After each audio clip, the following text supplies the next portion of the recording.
ويا مساء الفل من جديد مع أكلة سمك. وانتوا عارفين قد ايه انا بحب السمك بكل انواعه. المكان ده انا طلبت منه قبل كده ونزلت فيديو وقلتولي عايزين ريفيو عن بتاع السمك ده. هو ده محل سمك في شبرا. عنوانه هنا على الشنطة افتكر 90 شارع شبرا او حاجة كده. اسمه اسماك ماهر. تمام. اهو العنوان 90 شارع شبرا. هو بيعمل سمك مقلي ومشوي وصينية سنجاري كل الانواع الحاجات، وكمان عنده ني. هو اسعاره اغلى شوية من بره بس صراحة حاجته حلوة جدا. بيجيب اسماك من السويس وبورسعيد واسماعيلية ودمياط، الاماكن الجميلة دي. انا طلبت منه نص كيلو مكرونة تنظيف بس مش معمول فيها اي حاجة، لان المكرونة لو ما اتعملتش في البيت انا بالنسبه لي ما تتاكلش. احنا بنعملها طبعا مقليه. بتطلبوا بقى الحجم، انا بحبها الوسط. هو بعت لي الحقيقه وسط مع صغير. والمكرونه دي كانت مبطرخه، وهوريكم البطارخ واحنا بنتبلها. هو بيسيب لي يعني المبطرخين فيهم البطروخ بتاعهم. تمام. بس احنا بنغسلها ونعيد عليها على القشر بتاعها ان هو نزل، ونشطفها ونبتدي نصفيها. وممكن نحط شويه دقيق مع الميه عشان يعني الزفاره تنزل.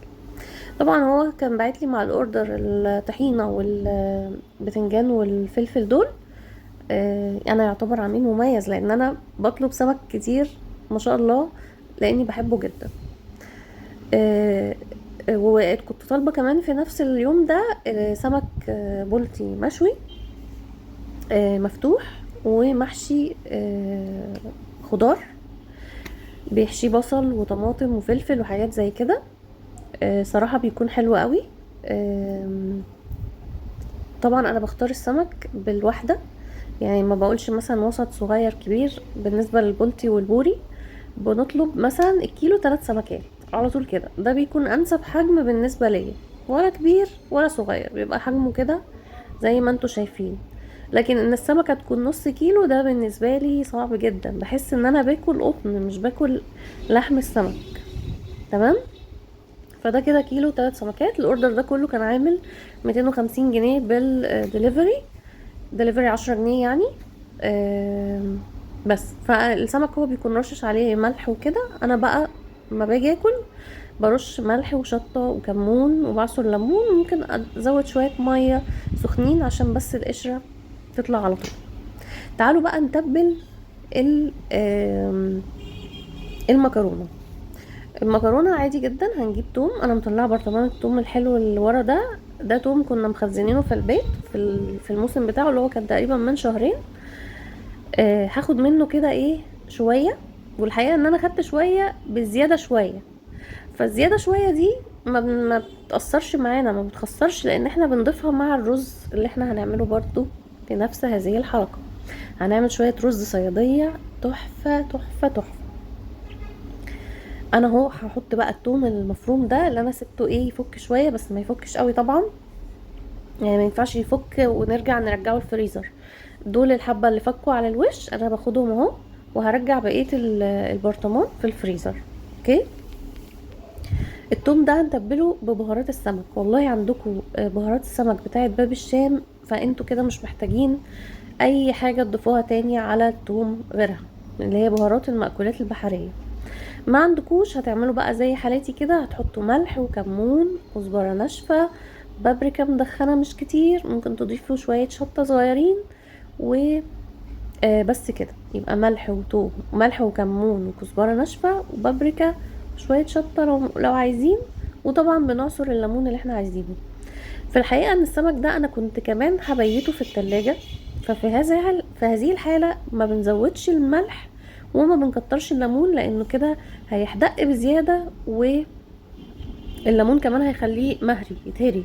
لما تيجي تحطيه في الزيت تبص تلاقيه فتح من بعضه كده وتفرفط في الزيت. فانا عشان عارفه ان انا هبقي منه حبه بيته في التلاجة، ما حطيتش مش هحط ليمون كتير.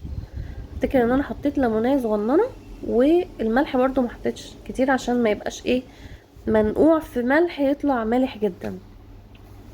بس كده. شويه الخلطه الحلوين دول هنقلبهم مع بعضيهم ونعصر عليهم الليمونه الحلوه بتاعتنا ونبتدي نتبل السمك. انا بتبل السمك من بطنه ومن ظهره وجنابه وكله. في ناس بتحشي بطنه بس بالتتبيله وتسيب الباقي. انا بالنسبه لي واللي اتعودت عليه من زمان ان انا بعمل كده، بحشي بطنه وبخليه كله متخللاه التتبيله دي. واما باجي اقليه بنزلها كلها واحطه في الدقيق وعلى الزيت على طول، ولا بحط بقى ميه ولا بعمل له حاجات اللي بتتعمل دي، مفيش منه الكلام ده. ده السمك اهو بعد ما اتصفى بقى وبقى زي الفل. هوريكم البطارخ بتاعته. في البطروخ الابيض ده، وفي البطروخ التاني اللي هو بيبقى محبب ده. حلو كده. انا بسيبهم والراجل بيسيبهم لي في السمكه، وببتدي بقى بقلي بيهم وبتبل بيهم عادي جدا. ما شاء الله السمك اليومين دول معظمهم بطرخ، فيعني حاولوا تغتنموا هذه الفرصه اللطيفه. بس هبتدي بقى اتبله زي ما قلت لكم. هحشي بطنه وهحط على الجناب وعلى السمكه كلها. في ناس بتشيل الراس قبل ما تعمل اي حاجه. تمام. لو بقى عندكم حيوانات أليفة، عندكم كلاب تحت البيت، ايا كان كده، بت بتخلوا الراس، ولما تقلوه تبتدوا ترموا لهم بقى الراس وكده. يلا بينا بقى. تبلنا السمك اهو، حطينا من جوه التتبيله ومن بره. تمام. وزي ما قلنا سيبنا الراس موجوده عشان ايه؟ لو هنديها القطه لكلب تحت البيت ايا كان، تبقى ايه مستويه وكمان نضيفه وزي الفل. هنتبل بقى كده. وعندك بقى علبه تلاجة من العلب المخصصه للتتبيلات. يعني انا بحب العلب المستطيله تبقى هي المخصصه للتتبيلات، عشان لو سمك مثلا، لو بانيه، لو كده الحاجات دي بتتحط كده فيها ايه بسهوله وهي مستطيله. هنتبل بقى السمك كده، وهجيب بقى العلبه عشان ايه؟ ارص فيها اللي انا تبلته واكمل عليها. تمام كده. اهي العلبه مستطيله اهي. هحط فيها السمك المتبل وهكمل تتبيل بقيه السمك الباقي. اهو رصيت السمك اللي انا حاشياه ومتبلاه، وهكمل بقى الباقي. هيبان بقى في الاخر انه ايه، في شويه توم اللي هم الدقه دول متبقيين. طبعا الدقه دي متبله وزي الفل. هبتدي بقى اخدها اشيلها في التلاجة شويه لحد ما اعمل الرز الصياديه. طبعا هو السمك المشوي بيتاكل جنبه رز ابيض. هنا لقيت فيه حاجه في بق السمكيه زي شنبات الجمبري كده، فبقول لها هو انتي كنتي واكله ايه؟ بس شلتها.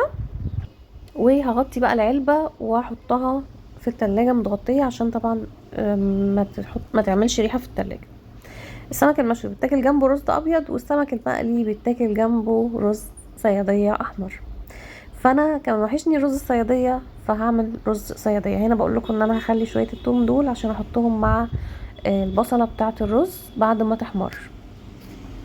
هشيلهم طبعا في التلاجة برضو متغطيين، والسمك متغطي. وهبتدي بقى ايه، استنى لما يتبل واعمل الرز. هنا جبت بقى الحلة الجميلة بتاعتي وشوية زيت مع البصلة المتخرطة على الايد دي، بتبقى يعني طعم تاني في الرز. عايزين تعملوها في الكبة؟ انا عملتها كتير في الكبة، بس انا المرة دي حبيت ايه ارجع لقديمه واعملها ايه على ايدي، بتبقى احلى كتير. الناس زمان كلها كانت بتعملها كده. هحمر البصلة، وهنا بقى هحط الدقيق. مش هحط على الدقيق اي حاجة لان انا مظبطة تتبيلة السمك، ولا هحط ملح ولا كمون ولا اي شيء. في ناس بتحط شوية كركم عشان السمك يطلع لونه مصفر، بس انا برضو ما بحبش كده، بحب الحاجة تبقى طبيعية اكتر. هتبل بقى، قصدي هعمل بقى السمك بالدقيق، ابدره كده. والزيت سخن عندك، هتنزلي بقى بالسمك. والمكرونه عن بقيه الاسماك بتحتاج متابعه زياده شويه عشان ما تنشفش منك وتبقى مش حلوه او تتحرق او حاجه. وما تقلبيهاش برضو وهي لسه طريه في الزيت. بنسيبها شويه تاخد لون كده من تحت، تمسك نفسها بمعنى صح، تحميره بسيطه، ونبتدي نقلبها. وهوريكم بقلبها بايه، عشان برضو لو بشوكة ولا معلقة ولا حاجة ممكن ان هي تتقطع منكم. فانا بقلبها بالماسك، ده بيخليها ايه، تبقى مظبوطة لحد اخر واحدة. هتلاقوني مطلعاها ما شاء الله سليمة. تمام كده. تمام كده. اخدت الكمية بقى اللي انا هقليها دلوقتي، وهشيل الباقي اللي انا هبيته في التلاجة. والبصلة هنا اللي انا كنت بحمرها خلاص اصفرت جدا وبقت بني كمان، بس انا خفت احسن تزيد التحميرة بتاعتها، زودتها بس شوية مية عشان توقف اللون ده. ده اللون اللي انا محتاجاه. هنزل بقى عليها بمعلقة صلصة حلوة، زي ما انتوا بقى حابين، عايزين تكتروا صلصة كتروا، عايزين تقللوا. انا بحب ايه، احس بطعم البصلة اكتر، فهقلل شوية الصلصة. دول شوية التوم اللي كنا قلنا عليهم، هما كان المفروض يتشوحوا مع البصلة، بس انا عشان سهيت عن البصلة فخفت تتحرق، فحطيتهم عادي مع الشوربة ديت او المية دي. ودي بقى البهارات اللي بقولكوا عليها تحفة تحفة يا جماعة، مع اني ضد البهارات وكل الانواع، بس بهارات المأكولات البحرية دي فعلا طعمها حلو جدا، وخصوصا خصوصا مع الرز. ما تكتروش بس منها عشان ما تديلوش مرارة، اعتقد ان هي فيها حبهان او حاجة فبيدي مرارة لما تكتروها.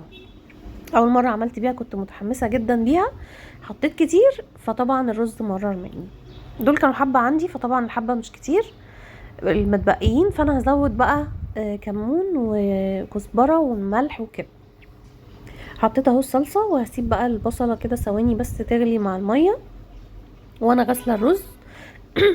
طبعا كمية الرز دي على حسب عدد الناس اللي هتاكل، انا ما بعيرش الحقيقة الرز، وبفضل الله بعرف اظبطه. ده طبعا بعد سنين بظبط المية بتاعته مظبوط. حطيت بس شوية كمون كده، وممكن اضيف كمان شوية كزبرة علشان اعوض بس ان انا البهارات كانت قليلة. انا كده خلصتها، فهبتدي اشتري بقى منها تاني، بصراحة بتنفعني جدا. هحط بقى الرز واظبط المية بتاعته، والرز ده مغسول ومنقوع كده حوالي 5 دقايق ولا حاجة. هظبط المية بتاعته وخلاص كده ايه، انا مملحة البصلة وكل حاجة تمام. وهنوطي عليه، ولما يغلي هنحط الشياطة زيه زي الرز العادي بالظبط. بيفرق بس ان الحلة التeflon دي مش بتخليه يلزق بقى ويطلع لك قعر كده في الحلة، لا، كل الرز هنا بيبقى مستوي زي بعضه ومفيش حاجة لازقة خالص. هنسيب بقى الرز، انا كده بزوده مية تاني، طبعا بنحط مية سخنة او باردة زي ما تحبوا برضو، بس سخنة بتسرع الموضوع اكتر. وهنسيبه بقى كده مع نفسه ايه، يغلي. وشايفين طبعا لون المية دي هتخلي لون الرز طعم شكله تحفة، وطعمه طبعا. هنحضر بقى الزيت بتاعنا الجميل ونقلي المكرونة بالطريقة العادية خالص. احنا طبعا بنحطها مفرودة كده، ما بنملاش الطاسة قوي. بنحطهم مش لازقين في بعض قوي، ما بنقلبهاش اول ما نحطها. بنستنى ان هي زي ما قلنا كده تاخد تحميرة من تحت، ونبتدي نقلبها، وما بنقلبهاش بمعلقة ولا بشوكة، بنقلبها بالماسك اللي هنشوفه دلوقتي. انا هنا في مساحة عندي اهو احط تاني مكرونيتين سمكتين، بس انا ما حطيتش عشان ايه، تطلع بالشكل ده مش مهرية ولا متلزقة في بعض. فطبعا انا هنا ما قلبتهاش إلا لما بقت خدت لون من تحت وكده، ما شاء الله خدت من كل الجوانب اهي. واهم حاجة البطن تكون يعني اتحمرت كويس، عشان لو فيها تومة ولا حاجة ما تبقاش نية. هبتدي بقى اشيلهم واصفيهم على منديل مطبخ، في ناس بتصفي على مصفى برضو ينفع عشان ما تطراش. لو هنصفي على منديل مطبخ زي كده ما بنسيبهاش كتير على المنديل، عشان ايه، جنبها ما يطروش، جنبها اللي هو الملاصق للمنديل ده ما يطروش. بس كده. وده الماسك اللي كنت بقول لكم عليه، وده حقيقي احسن فكرة بقى في المشويات والمقليات واي حاجة عايزة تتقلب بنستخدمه. وهو ستانلس، فمش بيدوخني بقى ان هو اخاف يسيح، اخاف يتفاعل مع الزيت، اخاف اي حاجة، لا، هو ستانلس حلو كده. هنزل بقى ببقية المكرونة الباقية اهي، وهقليهم برضو زي الاولانيين. وهطمن على الرز بقى دلوقتي عشان اشوف اخباره ايه، طبعا شكله باين. هديله تقليبه وهغطيه تاني، ومش متاكده قوي ان انا زودت له ميه ولا ايه، غالبا لا، بس هديله تقليبه وهغطيه. واما بنسوي الوش كده بتاع الرز بيكتم البخار جواه وبيستوي اكتر. الفكره دي انا عرفتها برضو من واحده بنت حلال كده على النت، بس مش فاكره اسمها. خلاص انا خلصت المكرونه. اتاكدوا ان انتوا طفيتوا على الزيت، دي اهم حاجه لسلامتكم. والرز اهو بعد ما خلص يا جماعه شكله تحفه، يعني شكله حتى في الفيديو تحفه زي في الحقيقه، تحسوا ان انتوا عايزين تاكلوه دلوقتي اهو كده حالا. جربوا طريقتي وجربوا يعني السهولة اللي احنا عملنا بيها الاكل دي، ان شاء الله يعني هتعملوه احسن مني كمان. وده السمك اهو بعد ما اتقلى، والمشوي شفناه في اول الفيديو. ولو عجبكم اشتركوا في قناتي لو عجبكم الفيديو. شكرا.